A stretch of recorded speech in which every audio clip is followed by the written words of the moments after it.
এই মুহূৰ্তত মই উপস্থিত আছোঁ মহানগৰীৰ এক বিশেষ স্থানত, হাটগাঁও অঞ্চলৰ এক বিশেষ স্থানত। আৰু হাটগাঁও অঞ্চলৰ এই বিশেষ স্থানটো মই কিহৰ কাৰণে বিশেষ বুলি কৈছোঁ সেয়া মই পোনপ্ৰথমে নিউজ 18 অসম নৰ্থ ইষ্টৰ দৰ্শকসকলক সেই দৃশ্যটো প্ৰথমতে দেখুৱাব বিচাৰিছোঁ। বিশেষ স্থান বুলি কোৱা হৈছে এই কাৰণতে যে এয়া এটা ৰাজপথ। হয়তো আপুনি দেখাৰ লগে লগে ভাবিব পাৰে এয়া কোনো পথ নহয়, পুখুৰী বা ডাঙৰ নলা বুলি ভাবিব পাৰে, কিন্তু এয়া কিন্তু নলা বা পুখুৰী নহয়, এয়া হৈছে হাটগাঁৱৰ যি কল্যাণকুছি অঞ্চলৰ নিজান পথৰ দৃশ্য।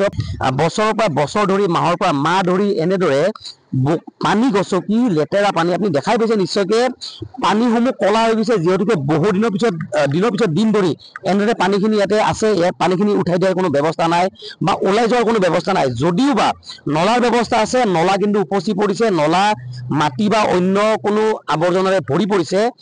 তাৰ কাৰণে এনেদৰে তেওঁলোকে বছৰৰ পৰা বছৰ ধৰি এই লেতেৰা পানী, কলা পানী গছকি তেওঁলোকে অহা যোৱা কৰিবলগীয়া হৈছে, স্থানীয় যি অঞ্চলবাসী।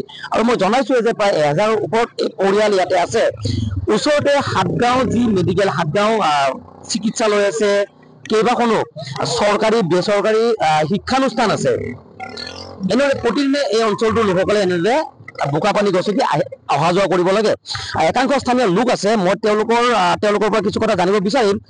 দাদা, এটা বিশেষ পথ বুলি ক'ব লাগিব আপোনালোকৰ দীৰ্ঘদিনীয়া এটা সমস্যা, আৰু জানিব পাৰোঁতে যোৱা 2012তে এই পথটো নিৰ্মাণ কৰা হৈছিল। তাৰপিছতে কোনো পথৰ কোনো ব্যৱস্থা কৰা নাই। পথটোৰ অসুবিধাৰ কথা কি ক'ব? পানীসমূহ কলা পৰি গৈছে, ঠায়ে ঠায়ে গাঁত হৈছে, কি ক'ব? অসুবিধা মানে আমাৰ একেবাৰে এইটো অৱস্থা একেবাৰে জৰাজীৰ্ণ। ইয়াতে আপোনাৰ ল'ৰা ছোৱালী, এইফালে এখন হস্পিটেল আছে, চৰকাৰী হস্পিটেল এইপিনেই ল'ৰা ছোৱালীবিলাক বা অন্য মানুহবিলাকো যাব লাগে, যাব নোৱাৰা হ'ল। তাৰ দ্বিতীয়তে এইফালে এখন SFS স্কুল আছে, এই SFS স্কুলৰ এইফালেদিয়ে গোটেই ল'ৰা ছোৱালীবিলাক যাব লাগে। সেইফালেদি ঘূৰি গ'লে অন্ততঃ 3-4 কিলোমিটাৰমান ইফালে ঘূৰি যাব লাগে, আৰু সময়ৰ বহুত সময় লাগে। সেইকাৰণে এই ৰাস্তাটো যদি এনেকুৱা যদি হৈ থাকে, আমি কিমান দিনৰ পৰা ৰাস্তাটো এনেকৈ পানী উপচি আছে? এইটো আপোনাৰ 5 বছৰ হৈ গ'ল, 5 বছৰ হৈ গৈছে। স্থানীয় পাৰিষদ আছে, MLA আছে, তেওঁলোকৰ লগত যোগাযোগ কৰিছে বিভাগীয় কৰ্তৃপক্ষৰ? আমি মানে এপ্লিকেশ্যন দিছো আৰু নিজে গৈছো, কিন্তু আজিলৈকে একো হোৱা নাই, একোৱে হোৱা নাই। ৰাস্তাত মানে বেমাৰী অহা যোৱা হ'বলৈ বহুত অসুবিধা হয়। এম্বুলেঞ্চো নাহে বোকাৰ পানীৰ কাৰণে। এতিয়া মানুহে দাঙি নিব লগা হয়। এইডোখৰ প্ৰায় স্কুলৰ ল'ৰা ছোৱালী মানুহে বুকু চাত নিব লাগে, চেণ্ডেল কাপোৰ কানি নিপিন্ধাকে। এই চেণ্ডেল কাপোৰ জোতা নিপিন্ধায়, এই আধা কিলোমিটাৰমান দূৰতহে মানে হেৰি পিন্ধাগে, জোতা মোজা এনেকৈ পিন্ধাব নোৱাৰে। এই কোলাত লৈ যাব লাগে। আৰু এইপিনে যোৱা যিবিলাক গাড়ী গৈছে, এইবিলাক এই স্কুটি, বাইক, ল'ৰা ছোৱালী লৈ যায় কেতিয়াবা। এই হাত ভৰি ভাগিছে মানুহৰ, বহুতৰ হাত ভৰি ভাগিছে, মাইকী মানুহৰ দেখিছো কলা হৈ গৈছে। আপোনালোকৰ খজুৱতি হৈছে? খজুৱতি নামিবই নোৱাৰে, নামিলে বহুত মানুহৰ খজুৱতি হয়। ইয়াতে এখন হস্পিটেল আছে, তাতে মানুহে বহুত যায় দেখাবৰ কাৰণে।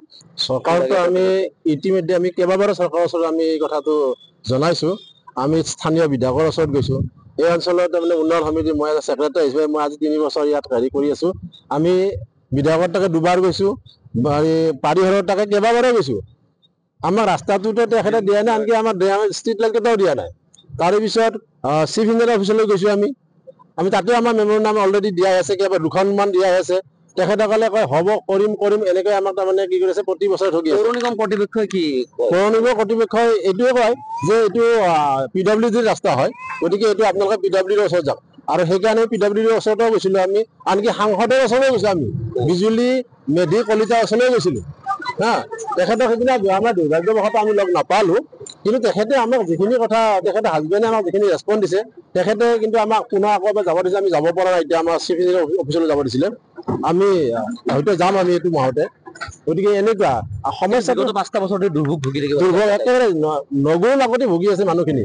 স্কুলৰ ল'ৰা ছোৱালী স্কুলত যাব নোৱাৰে, আৰু এক্সিডেণ্টটো আপোনাৰ প্ৰতিদিনে এটা হ'লে হয়েই। আপোনালোকে নিশ্চয়কৈ দেখা পাইছে গাড়ীবিলাক কেনেকৈ যায়, স্কুটাৰবিলাক কেনেকৈ যায়, বাইকবিলাক কেনেকৈ যায়, আপোনালোকে দেখিছে। গতিকে স্কুটাৰ এক্সিডেণ্ট প্ৰত্যেক দিনে এটা নহয় এটা হ'বই। আমি সদায় দেখি থাকোঁ, আমাৰ এইটো দেখি অভ্যস্ত হৈ গৈছোঁ। আপুনি বিচৰা বাতৰি পাব কেৱল নিউজ 18 এপত। নিউজ 18 এপ ডাউনলোড কৰিবলৈ স্কেন কৰক এই QR কোড। গুগল প্লে ষ্টৰতো পাব এই নিউজ 18 এপ।